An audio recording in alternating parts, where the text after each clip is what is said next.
आजभन्दा ठ्याक्कै 287 दिन अघि जेल चलान भएका रवि लामिछाने अन्तत रिहा भएका छन्। बिहिबार मात्रै उच्च अदालत तुलसीपुरको बुटोल इजलासले रविलाई थुनामुक्त गर्न आदेश दिएको छ। न्यायाधीश वासुदेव आचार्य र तेज नारायण पौडेलको इजलासले उनलाई थुनामुक्त गर्न आदेश दिएको हो। तर रविलाई रिहा गर्न 2,74,84,84,000 बिगो माग गरिएको छ। अब यो रकम बुझाएर मात्रै रवि जेल मुक्त हुनेछन्। कार्यकर्ता तथा समर्थकहरूमा छुट्टै उत्सव सुरु भएको छ।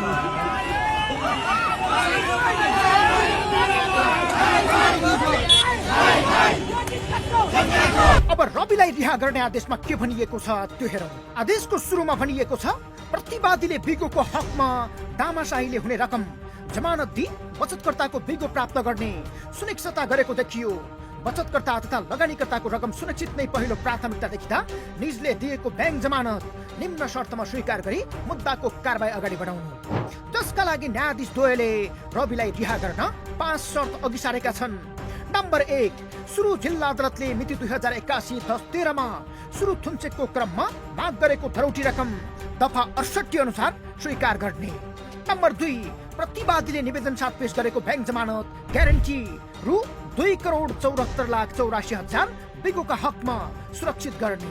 नम्बर 3, प्रतिवादी व्यक्तिगत वा संस्थागत रूपमा विदेश यात्रा गर्नु परेमा अदालतलाई पूर्व जानकारी दिने।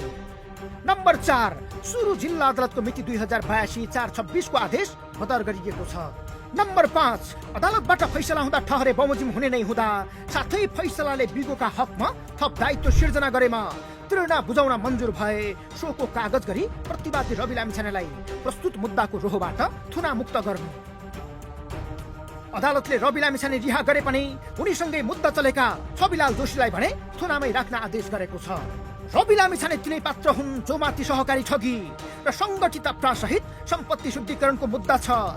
रूपन्देही मात्रै नभएर काठमाडौँ, कास्की, चितवन र पर्सामा समेत मुद्दा अदालतमा विचाराधीन छ। तर अघिल्लो सरकारले प्रतिशोध साँधेर जेल हालेको भन्दै उनी सभापति रहेको पार्टी रासुपाले निरन्तर विरोध गर्दै आएको छ, जसले अहिले प्रतिशोध सचिएको बताएको छ। रविको मुद्दामा रासुपालाई जनताले समेत साथ दिएका छन्। अन्तत रविलाई अदालतले थुनामुक्त गरेसँगै उनका समर्थकहरू उत्साहित भएका छन्। भोलिलाई दाइको रिहाई भोलिलाई हुनुभयो। छुटपुर्जी चाहिने र जिल्ला अदालतबाट छुटपुर्जी आउने हुँदा भैरवा जिल्ला अदालतमा भोलि दाइ यहाँबाट उहाँ पुग्नु पर्ने र छुटपुर्जी लिने भएका कारणले भोलि हुने भयो। सबै साथीहरू भैरवामा यहाँ आज साथीहरू आइरहनु भएको छ। यहाँ भैरवामा आज नहुनु हस् त होइन हजुरहरू उता गइदिनु भयो भने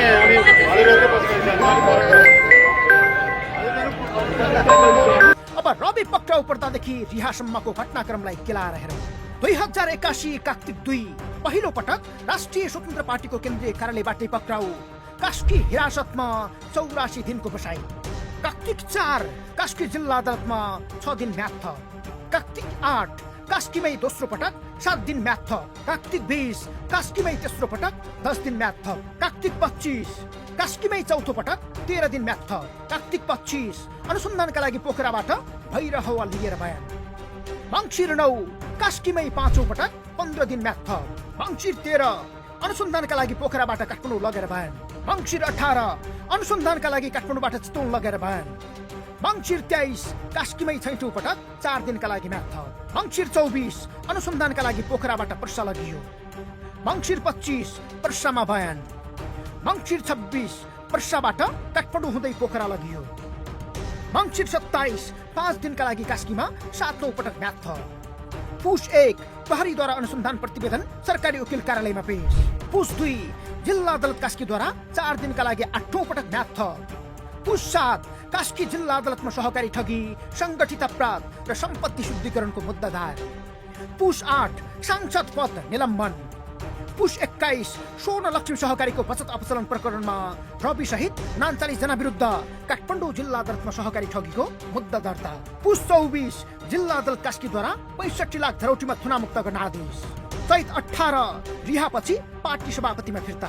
चैत 22 उच्च अदालत तुलसीपुरको आदेश अनुसार थुनामा पठाउन घरबाटै प्रहरी नियन्त्रणमा। भदौ 24 जनजी आन्दोलनका क्रममा जेल मुक्त र 5 दिनपछि भदौ 29 मा पुनः कारागार उपस्थित। पुस 3 उच्च अदालत तुलसीपुर बुटोल इजलासको आदेश अनुसार 2,74,84,84,000 धरौटीमा रिहा। रवि लामिछाने रिहा भए लगत्तै नेपाली राजनीतिमा नयाँ कम्पन आएको छ। फागुन 21 मा चुनाव हुन गइरहेको छ। यही बेला रवि रिहा हुनुलाई अर्थपूर्ण मानिएको छ, किनकि रवि रिहा हुन बित्तिकै रासोपा नै देशको पहिलो शक्ति बन्न सक्छ भन्ने विश्लेषण भइरहेका थिए। किनकि पुराना दलहरू विरुद्ध भएको जन्जी विद्रोह र विश्वासिलो नयाँ वैकल्पिक शक्ति समेत नबनेको यो अवस्थामा रासोपालाई फाइदा पुग्न सक्छ। के रवि फेरि पक्राउ पर्न सक्छन्? रवि लामिछाने विरुद्ध 5 जिल्लामा मुद्दा चलिरहेकाले उनी फेरि पक्राउ पर्न सक्ने सम्भावना पनि छ। तर त्यसका लागि सरकारी वकिल उच्चको आदेशमा चित्त नबुझेको भन्दै सर्वोच्च जानुपर्ने छ। यो सुनौ।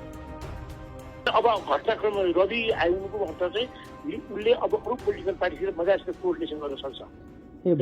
भनेको फेरि सरकारमा रवि पुग्न सक्ने सम्भावना पनि त भएन हैन? मतलब सरकार भन्दा अब आउने सरकार भनेको चाहिँ सर्वदलीय सरकार हुनसक्छ। आएपछि त एउटा ठुलो पङ्क्तिको रूपमा रवि त अटोमेटिक आए, अरू पनि आए, सरकारमा आउनु उसको पार्टी आउन सक्छ। ऊ आउला नआउला हाम्रो कुरा हो, तर राष्ट्रिय स्वतन्त्र पार्टी आउँछ।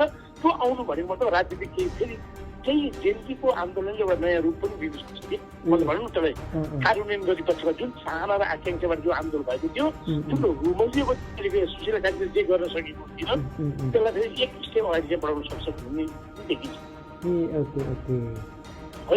किन अब सुशीला कार्यको त हैसियत रहेन त के आधारले अब सुशीला कार्य पर्ने हो भन्ने पनि कुरा आयो। र अब यिनले चाहिँ के गर्न सक्छ भने सर्वदलीय सहमति मतलब अब संसद स्थापना गर्ने जुन एमालेको चाहना छ त्यसलाई पनि पुर्याइदिने। तर अब गुरुङले के भने सुदन गुरुङले पनि जेनजीले के भने हामी संसद त गर्छौँ, खालि यी पुराना संसदलाई ल्याउने हिसाबले होइन कि सहमति गरेर कुन कुन एजेन्डामा संविधान संशोधन या त परिमार्जन गर्नुपर्छ त्यो कुरा पहिला तय गर्ने। अनि सबै सहमति भएपछि अनि केही अनि को मान्छे चाहिँ त्यो पुनर्स्थापना हुने व्यक्ति चाहिँ आउन सक्छ त्यो एउटा चाहिँ राखेर।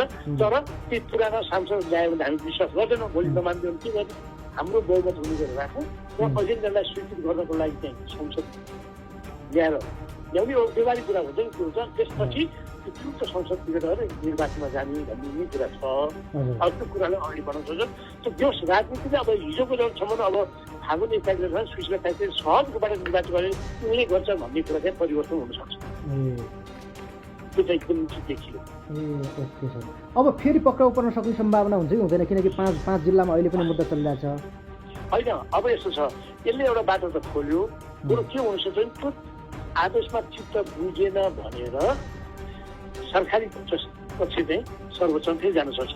जसरी यही निवेदन दफा 71को निवेदन फौजदारी कार्यविधि संहिताको दफा 71को निवेदन दिएर सुरुमा त रवि लामिछाने त रूपन्देही जिल्ला अदालतमा गएको हो नि त।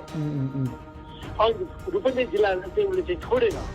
अनि त्यो कुरा चित्त नबुझेर उनी चाहिँ उच्च अदालतमा आए।